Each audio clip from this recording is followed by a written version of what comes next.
Tahasang inayawan ni Pangulong Ferdinand Bongbong Marcos Jr. ang hamong magbitiw sa pwesto bilang punong ehekutibo ng Pilipinas.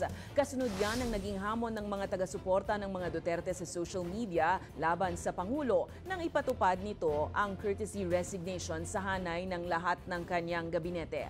Binigyang diin ni PBBM na hindi niya tatakasan ang mga problemang kinakaharap ng bansa. Siguro by now, you know, I don't do things pang optics. If there is a problem, I like to fix it. So that's what we are doing. So expect us to be doing a rigorous performance review, not only at the cabinet level, but even deeper. I will resign. Yeah, that's what they want. Ba't ko gagawin yun? At wala sa ugali ko yung tinatakbuhan ng problema. So, what good will that do?